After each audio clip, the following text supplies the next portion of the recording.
Le psalmiste dit, il restaure mon âme pour pouvoir me conduire dans les sentiers de la justice. Et non seulement une âme restaurée peut être bien conduite dans les sentiers de la justice, mais une âme restaurée, c'est une âme qui peut marcher même dans la vallée de l'homme de la mort et ne plus rien craindre. Quand ton âme est restaurée, la peur disparaît.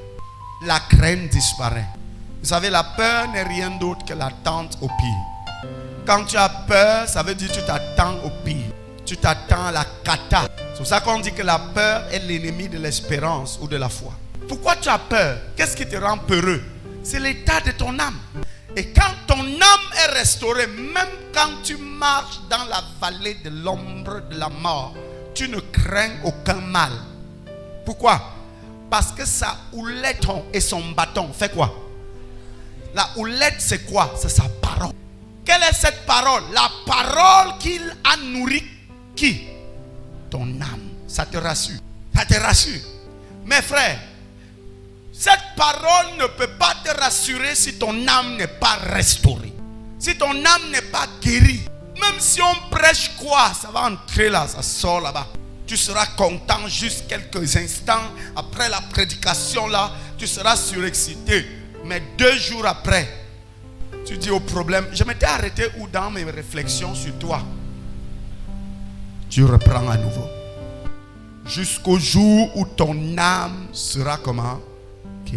Restaurée. L'avantage d'une âme restaurée, c'est que cette personne, quand ton âme est restaurée, maintenant il te conduit dans les sentiers de la justice. À cause de son nom, tu célèbres Dieu et reconnais pour juste ce qu'il fait. Alléluia. Tu le célèbres et tu reconnais pour juste ce qu'il fait. Tu ne t'attends pas qu'on partage les choses dans ta vie de façon égale, mais tu t'attends à ce que Dieu te donne soit équitable. Tu ne cherches pas l'égalité avec les autres, mais tu cherches l'équitabilité. Tu cherches à ce que les choses soient équitables. Et vous savez, frère, Dieu ne fait pas d'égalité. Dieu est dans l'équité. Et maintenant, quand ton âme est restaurée, ça ne te pose pas de problème.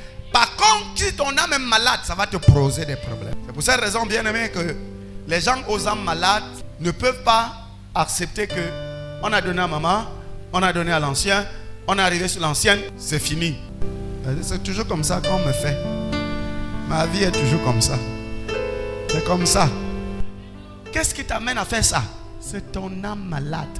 Par contre, si ton âme est restaurée, tu trouves juste. Tu dis que Dieu sait pourquoi. Le meilleur m'est réservé. L'état de ton âme détermine l'appréhension que tu donneras de la justice de Dieu.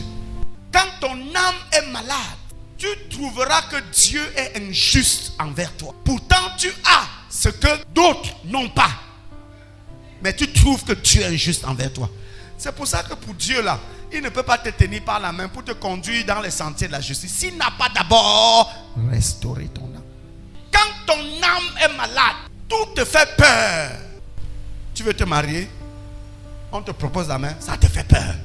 Quand ton âme est malade, tout te fait peur. Les gens dont leurs âmes sont malades là, ne prennent jamais le risque dans leur vie. C'est pour eux, non. Moi, j'ai déjà trop souffert comme ça. Je ne vais pas ajouter une souffrance sur la souffrance. Pourtant, le monde nous a enseigné que qui ne risque rien, frère, même Dieu qui est au ciel, qu'on adore ici, là, bien aimé, a pris le risque. La vie, là, il y a des moments, des niveaux dans la vie que si tu ne prends pas le risque, ça ne va rien donner. Même Dieu a pris le risque. Quel est le risque que Dieu a pris? En nous donnant Jésus, c'est un risque. Si Jésus venait régner, si Satan avait réussi à corrompre Jésus, la divinité aurait été foutue. La divinité serait gâtée. Mais comme ton âme est malade, tu as tellement peur. Oh, quand ton âme est restaurée, tu as l'assurance de la présence de Dieu. C'est quand ton âme est restaurée, Dieu peut te donner l'abondance, même au milieu de tes adversaires. Il sait que tu ne vas pas te vanter.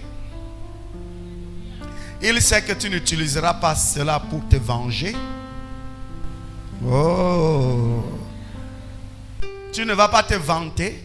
Tu ne vas pas utiliser la prospérité que Dieu te donne pour te venger.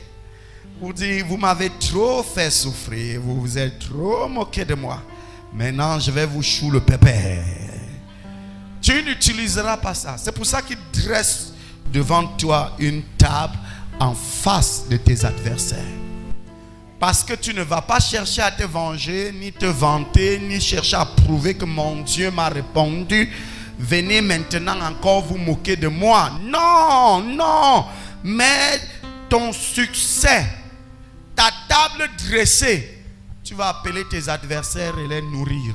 Sa gloire est là. La mission d'espoir pour l'humanité vous observe tous les mardis, jeudis à 17h.